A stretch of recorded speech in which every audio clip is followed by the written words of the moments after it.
One of the greatest obstacles to crafting health and wellness is identifying and controlling inflammation.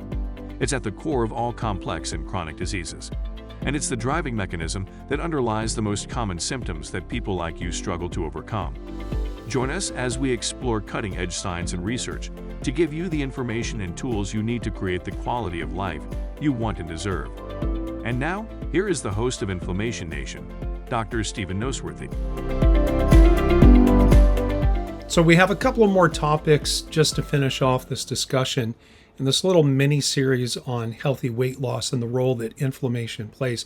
Last episode, we talked about a series of, 15 or so different inflammatory triggers that you really need to be considering if things like diet and exercise are not resulting in the weight loss and the body recomposition that you're looking for. So I've tried my best to give you some targets, some goals, but more so to give you a mental framework of how to organize your thinking and your strategy so that when you get to the point that you start doing things to change how your body looks and feels and functions, then you've got some things that you can actually apply that are practical and effective.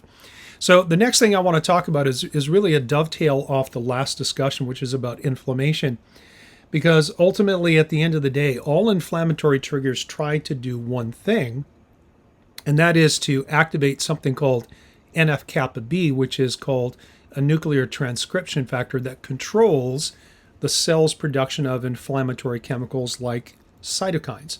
So here's how this works, is that you have all of these internal and external stressors.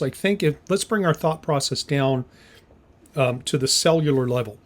And if you remember anything about high school biology, maybe you even took a course or two in college if you went there. But basically you have a cell. Inside the cell is what's called the cytoplasm.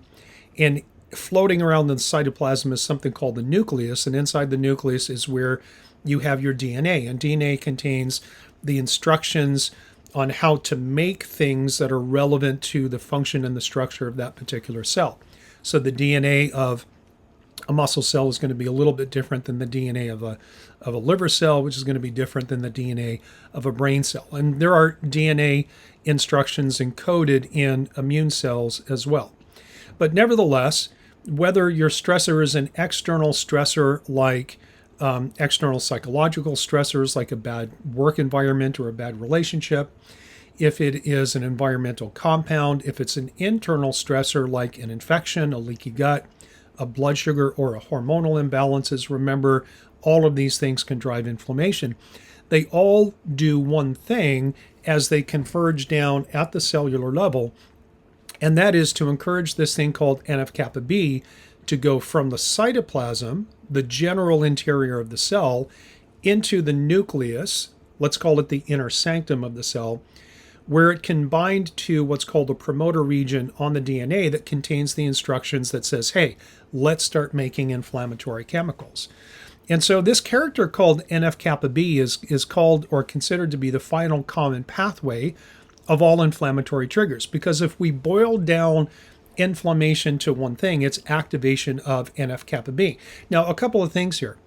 Number one is that under normal resting healthy conditions, NFkB is floating around outside of the nucleus in the cytoplasm, and it's attached to something called the inhibitor of kappa B. Now, I don't know who makes up these names. They're not all that creative. Oh, what do we call the thing that inhibits NFkB? Well, let's call it the inhibitor of kappa B. Great, it tells us exactly what it is, but from a naming standpoint, it's not all that creative. But I digress. My point is this, is that how these inflammatory triggers, both from internal and external environments, activate NF-kappa so it goes inside the nucleus to drive the production of inflammation, is that it disassociates or disconnects the inhibitor from the NF-kappa molecule, and it's the inhibitor that actually is preventing the NF-kappa from getting into the nucleus itself. And so once it's liberated from the inhibitor, NF-kappa then crosses the barrier into the nucleus, binds to the DNA, and basically presses the on switch that says, hey, let's make inflammatory cytokines. Now, when you take anti-inflammatory compounds, like, and this is very common, we see this in nutritional medicine, and certainly I use my own fair share of these compounds, things like turmeric or resveratrol or ginger or boswellia. There's any number of these things. And when we talk about those things in terms of their ability to inhibit inflammation, if I take turmeric, it doesn't change my work circumstance. I'm being a little bit facetious, but you get my point. If I take turmeric, it will not in and of itself get rid of my gut infection or stabilize my blood sugar. It might contribute to things like insulin sensitization, but nevertheless, the effect, the biological effect that these well-known anti-inflammatory compounds have is to inhibit the ability of NFkB to get into the nucleus to drive that genomic or DNA genetic-based transcription or production of inflammatory chemicals. To say it another way, and this is where it gets a little bit geeky, is that when we use anti-inflammatory compounds like turmeric, etc., we are actually inhibiting inflammation, not just at the cell level, but at the genomic level, which is really pretty cool. We have the ability to do that. So let's say that I am someone who is inflamed and I take turmeric and I take enough to actually make a difference, because that's a whole different discussion. How much does it take to control inflammation? And then all of a sudden I'm like, wow, I'm not inflamed. And I take turmeric for a while and then I start feeling pretty good. And then I forget to take it as often, and then I forget to take it altogether. Or maybe I just run out and figure I'll save some money, so I'm not going to buy turmeric and keep taking it. And then all of a sudden I start feeling my inflammatory symptoms again. Maybe I've got joint pain or stiffness. Maybe it's brain fog. Maybe it's fatigue. And all of a sudden I'm like, well, wait a minute. I thought I controlled my inflammation. Why do I have to go back and take more turmeric? And so I go back and I take turmeric and I take enough to make a difference. And then maybe I stop and I kind of go through the cycle. And if I don't clue into what's actually happening, I convince myself that I have to be on turmeric all the time. Now, there might be a valid and a cogent argument for maybe some anti-aging properties to things like turmeric and resveratrol. Again, whole different discussion. My point is this. Taking anti-inflammatory compounds is a great bridge strategy to improve your symptoms, to improve your quality of life and your function while you are finding and fixing the triggers. Ultimately, at the end of the day, what you want is to control NFkB and the production of inflammation by eliminating, modifying, or controlling the triggers that are driving it. That means doing a survey of all the different things that can drive inflammation and then asking yourself, is this something that's relevant to me as an individual? Do I have an autoimmunity that I don't know about? Or maybe I do and I'm just not controlling the things that trigger it and flare it up.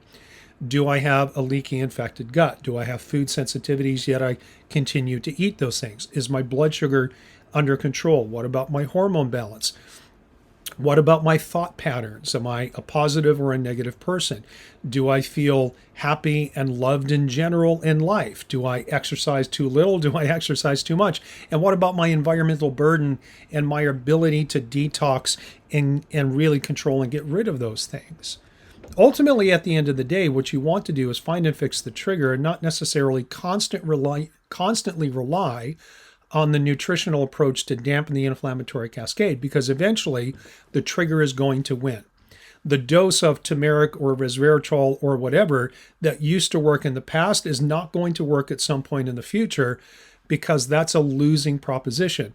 The trigger and the mechanism will always win, and it will always overcome whatever it is you're doing if all you're doing is trying to control the symptomatology. And yes, as great a strategy as it is to be able to control inflammation at the cellular and the DNA level, that only makes sense to do if you are also at the same time controlling your triggers, which means changing your internal and your external environment. So let me put this into the context of weight loss.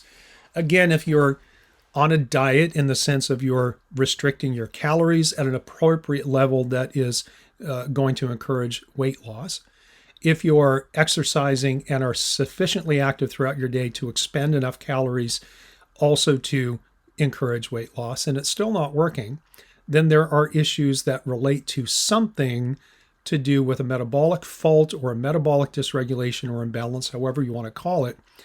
And you're really obliged to start looking for the triggers and the mechanisms that are driving the inflammation. In the meantime, sure, go ahead and use any of the natural compounds that have been proven by research, as well as years, decades of thousands of clinical practitioners around the world doing these things, controlling inflammatory symptomatology.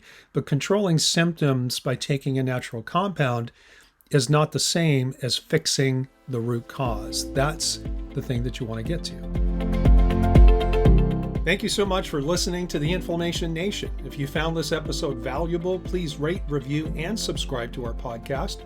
Be the first to know when a new episode drops so that you can stay on top of your game. It also helps others like you find the answers they need.